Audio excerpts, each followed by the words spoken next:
Баршаңызға сәлем. Бір жасағаннан өте дәмді шығатын және пайдалы пирог жасаймыз. Ол үшін бізге сәбіз, алмұрт, жұмыртқа, миндаль, мейіз, ұн, стевия және де разрыхитель керек. Алдымен сәбізімізді осылай үккіштен өткізіп аламыз. Содан соң алмұртымызды үккіштен өткізіп, ыдысқа салып аламыз. Оның үстінен жұмыртқаларымызды жарып саламыз.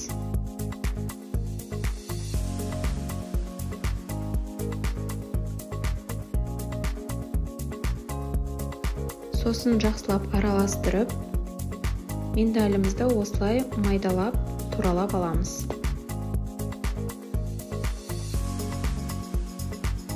Дайын болған миндальдарды бағана дайын болған қоспамыздың үстінен саламыз. Оның үстіне мейізімізді салып, және де осындай қант алмастырғыш стевиямызды салып алсақ болады. Стевияны салсаңыз да болады, салмасаңыз да болады. Әркім өз қалауы бойынша. Оның үстінен разрыхителімізді және де ұнымызды салып араластырамыз. Жақсылап араластырып болған соң, дайын болған қоспамызды арнайы формаға салып, 180 градуста қызып тұрған пешке 30-35 минутқа пісіріп аламыз. Пирогымыз піскенше бетіне жағатын кремін дайындап аламыз. Ол үшін бізге творожный сыр және де топинамбур сиробы, стевия қолдансаңыздар да болады, егер топинамбур сироп болмаса сіздерде. Осылайша творожный сырымыздың үстінен топинамбур сиробын қосып араластырамыз жақсылап. Пісіп дайын болған пирогымыздың бетіне осылай кремімізді жағамыз.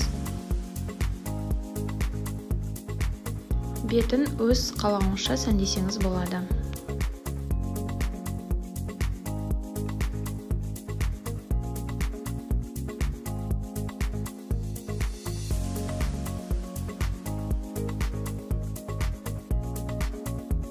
Пайдалы әрі дәмді болатын пирогты міндетті түрде жасап көріңіздер.